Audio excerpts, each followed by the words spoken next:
ટોપ સ્ટોક્સની details સાથે જોડાયા છે સહયોગી નીરજ અને આરતી. આપ બંનેને ગુડ મોર્નિંગ. નીરજ, કયા સ્ટોક્સ પર ફોકસ રહેશે આજે? જી, આજના દિવસે આપણે ખાસ કરીને પહેલાં ટીવીએસ મોટરની વાત કરવી છે, કારણ કે જો જીએસટી કાપ બાદ આપણે ફોર વ્હીલર્સ તરફથી તો કાલે જોયું હતું કે કઈ કંપનીઓએ ભાવની અંદર ઘટાડો કર્યો છે, પરંતુ હજી ટુ વ્હીલર કંપનીઓ તરફથી કાલ સુધી કોઈ અપડેટ નહોતો આવ્યો. ગઈકાલે માર્કેટ બંધ થયા બાદ ટીવીએસ મોટરે જાહેરાત કરી છે કે તેઓ હવે અહીંથી પોતાની જેટલી પણ પેટ્રોલ ગાડીઓ છે કે આઈસી એન્જિન ગાડીઓ છે એના પર આવનારા સમયની અંદર ભાવ ઘટાડશે. પૂરેપૂરો લાભ તેઓ અહીંયાથી કસ્ટમર્સને આપશે અને 22 સપ્ટેમ્બરથી તેઓ આ ભાવ ઘટાડવા માટે જઈ રહ્યા છે, એટલે એના પર એક ફોકસ રાખવાનું. જો કે ઘણી બધી વેરાયટી છે, ઘણા બધા મોડલની અંદર પણ ઘણા બધા વેરિયન્ટ છે, એટલે વેરિયન્ટ હિસાબે ભાવ તેઓ ચેન્જ કરશે એવું તેમણે કહ્યું હતું.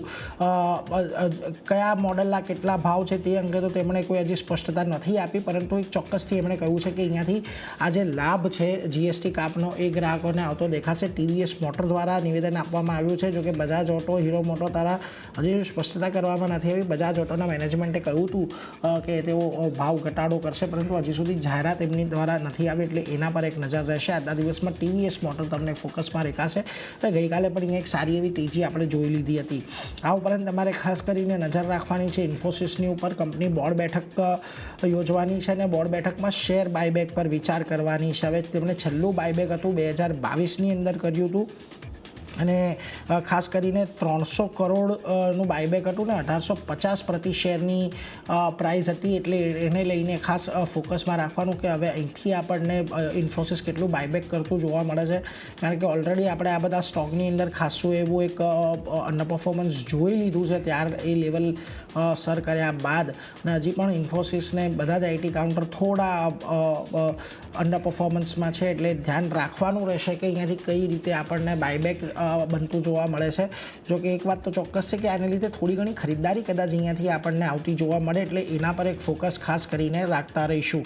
આ ઉપરાંત તમારે વિપ્રો પર નજર રાખવાની છે. વિપ્રોની અંદર પણ જુઓ કે એમણે એવી વાત કરી છે કે અહીંયાથી જે એપ્લિકેબલ પ્રોડક્ટ કેટેગરી છે એના પર તેઓ પણ જીએસટીનો કાપ આપશે. 22 સપ્ટેમ્બરથી તેઓ આ જે જીએસટીના કાપનો લાભ છે તે અમલમાં મૂકશે એવું તેમણે અહીંયાથી ખાસ કરીને કહ્યું છે. વિપ્રો આમ તો ઘણી બધી કન્ઝ્યુમર આઇટમની અંદર પણ આપણને માર્કેટમાં કામ કરતું દેખાય છે, એટલે એના પર એક નજર રાખવાની છે. વિપ્રો તરફથી એક આ સમાચાર આપણને આવતા દેખાયા છે.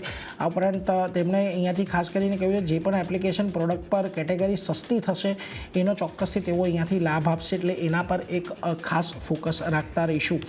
બીજી તરફ વોલ્ટેમ પર નજર રાખવાની છે. આજે અહીંયા એક બ્લોક ડીલની શક્યતા છે.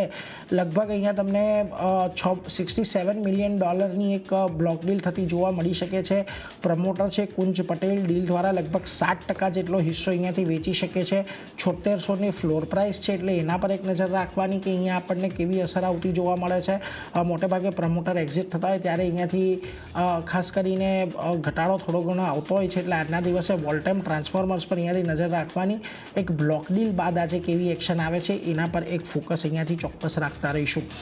બીજી તરફ ગોદરેજ કન્ઝ્યુમર પર એક ખાસ ફોકસ રાખવાનું, કારણ કે એમણે જો ઇન્ડોનેશિયાની અંદર એક નવા ઉત્પાદન એકમનું તેમણે બાંધકામ શરૂ કર્યું છે. સબસિડરી પીટી ગોદરેજ કન્ઝ્યુમર પ્રોડક્ટ્સે આ બાંધકામ જે શરૂ કર્યું છે, અહીંયા હવે ખાસ કરીને હોમ એન્ડ પર્સનલ કેર સેગમેન્ટની ક્ષમતામાં લગભગ 15%નો વધારો થતો જોવા મળશે અને જે આ નવું તેઓ પ્લાન્ટ સ્થાપિત કરી રહ્યા છે એના માટે લગભગ 250 કરોડ રૂપિયાનું કંપનીએ રોકાણ કર્યું છે, એટલે એના પર એક ખાસ ફોકસ રાખવાનું. જોકે અહીંયાથી ગોદરેજ કન્ઝ્યુમર માટે આ પ્લાન્ટનું જ તો બાંધકામ શરૂ થયું છે. બાંધકામ થતાં તેની ક્ષમતા વિસ્તાર થતાં અને એને ફૂલ્લી ઓપરેશનલ થતાં થોડો સમય આપણને કદાચ લાગતો દેખાશે, પરંતુ અત્યારે જે સમાચાર આપણને આવતા દેખાઈ રહ્યા છે ઘણા પોઝિટિવ છે, એટલે ગોદરેજ કન્ઝ્યુમર પર પણ એક નજર રાખીશું. બે રેલવે કંપનીઓ પર નજર છે. એક રેલટેલ કંપનીને લગભગ 396 કરોડનો મલ્ટિપલ ઓર્ડર મળ્યો છે બિહાર એજ્યુકેશન પ્રોજેક્ટ કાઉન્સિલ પાસેથી, અને જેની અંદર ICT lab, ISM smart classroom, શિક્ષણ સામગ્રી સપ્લાય વગેરેનો સમાવેશ થાય છે, એટલે એના પર એક ખાસ ધ્યાન રાખવાનું છે. 396 કરોડનો બહુ મોટો ઓર્ડર રેલટેલ માટે છે. અને બીજી કંપની છે આરવીએનએલ, કે તેમની કંપનીને સબસિડરી બનાવવા માટે department of investment and public asset management એટલે કે ડીપમ પાસેથી મંજૂરી મળી ગઈ છે, અને તેઓ અહીંયાથી હવે સંપૂર્ણ માલિકીની એક સબસિડરી બનાવવા જઈ રહી છે, એટલે એના પર એક નજર રાખવાની રહેશે. જો કે અપડેટ છે, આનાથી કોઈ બહુ મોટી અસર આજે તમને આરવીએનએલ પર આવતી જોવા નહીં મળે, પરંતુ ચોક્કસથી રેલટેલ તમને આજે એક સારા એવા એક્શનમાં દેખાઈ શકે છે. તો આજના દિવસમાં TVS મોટર વોલ્ટેમમાં બ્લોક ડીલ બાદ અને ઇન્ફોસિસની અંદર શું અસર આવે છે એ ખાસ જોવાનું રહેશે. પરંતુ આરતી, તમારી પાસે પણ ખાસું લાંબુ લિસ્ટ, ક્યાં નજર તમારી? જેને પણ ઘણા બધા કાઉન્ટર છે જ્યાં ફોકસ કરવાનું રહેશે. શરૂઆત હુડકો સાથે કરીએ તો MOU કરવાના સમાચાર અહીંયા આવતા દેખાઈ રહ્યા છે. MMRDA એટલે કે Nagpur metropolitan region development authority સાથે MOU કરવાના સમાચાર અહીંયા આવતા દેખાઈ રહ્યા છે. અને નાગપુર વિસ્તારમાં જમીન અધિગ્રહણ, હાઉસિંગ અને ઇન્ફ્રા ડેવલપમેન્ટ માટે ખાસ કરીને MOU જે છે ત્યાંથી કંપની તરફથી કરવામાં આવે છે. તો ખાસ એક ધ્યાન હુડકો પર રાખવાનું રહેશે. આ સમાચારના લીધે અહીંયા એક પોઝિટિવિટી આપણને જોવા મળી શકે છે. Next counter Brigade Group overall ફોકસમાં છે. અહીંયા પણ કરાર કરવાના સમાચાર આવતા દેખાઈ રહ્યા છે, જ્યાં ઈસ્ટ બેંગ્લોરમાં લક્ઝરી રેસિડેન્શિયલ પ્રોજેક્ટ માટે જોઈન્ટ ડેવલપમેન્ટ કરાર કર્યા છે. અને આ પ્રોજેક્ટ માટે આશરે 10.75 એકરમાં જે પ્રોજેક્ટ છે તે અહીંયાથી ફેલાયેલો છે આખો પ્રોજેક્ટ. અને 2.5 મિલિયન સ્ક્વેર ફીટમાં લક્ઝરી રેસિડેન્શિયલ પ્રોજેક્ટ અહીંયાથી ડેવલપ કરવામાં આવશે કંપની તરફથી, જ્યાં પ્રોજેક્ટ માટેની ગ્રોસ ડેવલપમેન્ટ વેલ્યુની જો આપણે વાત કરી લઈએ તો આશરે 2500 કરોડની રહેતી દેખાઈ રહી છે. તો ખાસ એક ફોકસ રાખવાનું રહેશે. ઓવરઓલ આજે બ્રિગેડ ગ્રુપ આ સમાચારના લીધે ફોકસમાં આવતું જોવા મળી શકે છે. નેક્સ્ટ કાઉન્ટર IRB ઇન્ફ્રાનું છે. ઓગસ્ટ ડેટા અહીંયા આવતા દેખાઈ રહ્યા છે, બિઝનેસ ડેટા, જ્યાં ઓગસ્ટમાં ટોલ કલેક્શનની જો વાત કરી લઈએ તો ઓલમોસ્ટ 12% વધ્યું છે. જે 502.6 કરોડ હતું ત્યાંથી 12% વધી અને 563.2 કરોડની આસપાસ યર ઓન યર બેઝિસ પર આપણને ડેટા આવતા દેખાઈ રહ્યા છે. તો ખાસ એક ધ્યાન અહીંયા પણ રાખવાનું રહેશે. નેક્સ્ટ કાઉન્ટર એરિસ ઇન્ફ્રાનું છે. પોઝિટિવ સમાચાર છે. અહીંયા કરાર કરવાના સમાચાર આવતા દેખાયા છે, જ્યાં એરિસ યુનિટન RI સોલ્યુશને વૈષ્ણવી રેસિડેન્સ સાથે કરાર કર્યા છે. અને કંપનીની સબસિડરી કંપની છે. ખાસ કરીને રેસિડેન્શિયલ પ્રોજેક્ટ ડેવલપ કરવા માટે આ કરાર કરવામાં આવ્યા છે. એરિસ ઇન્ફ્રા સોલ્યુશન્સની સબસિડરી કંપની છે એરિસ યુનિટન્સ RI સોલ્યુશન્સ, જેમના દ્વારા આ કરાર જે છે તે કરવામાં આવ્યા છે. તો ખાસ એક ધ્યાન એરિસ ઇન્ફ્રા પર રાખવાનું રહેશે.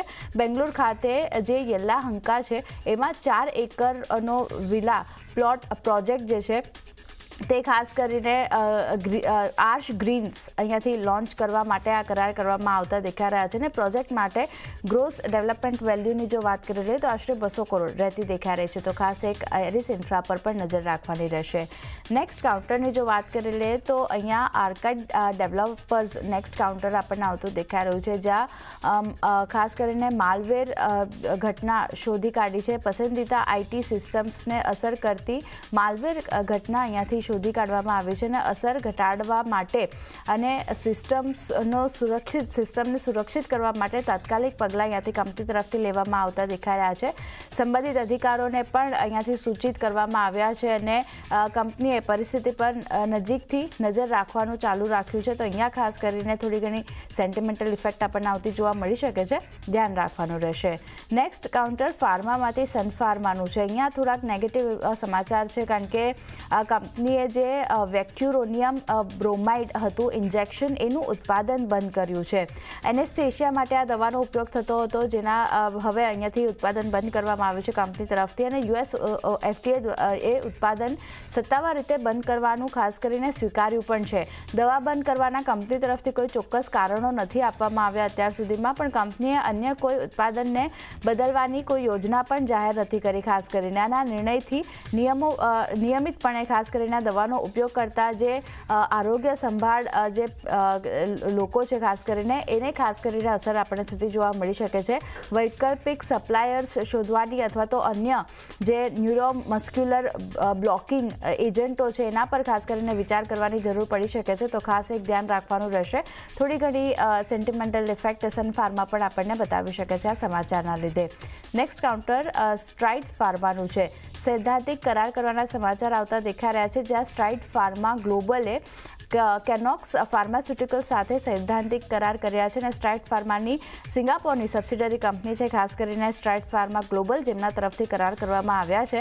અને યુએસની કંપની છે કેનોક્સ ફાર્માસ્યુટિકલ, જેની સાથે કરાર કર્યા છે. તો ખાસ કરીને US માર્કેટમાં જે નસલ સ્પ્રે હોય એના પ્રોડક્ટને ડેવલપ કરવા માટે આ કરાર કરવામાં આવ્યા છે. અને કોનેક્સ ફોર્મ્યુલેશનની જો વાત કરી લઈએ તો રેગ્યુલેટર કુશળતા જે છે ત્યાંથી પ્રદાન કરતી જોવા મળશે. તો ખાસ એક એક ધ્યાન રાખવાનું રહેશે. પોઝિટિવ ઇમ્પેક્ટ અહીંયાથી આપણને બધી દેખાઈ શકે છે સ્ટ્રાઇડ ફાર્મા માટે.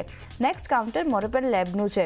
જોઈન્ટ વેન્ચર કરવાના સમાચાર આવતા દેખાઈ રહ્યા છે, જ્યાં મોરોપન મેડિપેથ લિમિટેડ એ UAEની કંપની જે છે બાય મેડિકલ FZE સાથે જોઈન્ટ વેન્ચર કર્યા છે અને મોરોપન લેબની સબસિડરી કંપની છે મોરોપન મેડિપેથ લિમિટેડ, જેમના દ્વારા આ કરાર કરવામાં આવ્યા છે. તો એક ખાસ અસર અહીંયા પણ રાખવાની રહેશે. બંને કંપનીઓએ 50-50 જોઈન્ટ વેન્ચર કર્યા છે, જેમાં મેડિકલ ડિવાઇસ મેન્યુફેક્ચરિંગ જે છે તે અહીંયાથી કંપની કરતી જોવા મળશે. તો ખાસ એક ધ્યાન રાખવાનું રહેશે મોરોપન લેબ માટે. પોઝિટિવ સમાચાર અહીંયા આવતા દેખાઈ રહ્યા છે. તો ચાંદની ઘણા બધા કાઉન્ટર છે જે નીરજે જણાવ્યા, મેં જણાવ્યા, બધા ફોકસમાં રહેશે.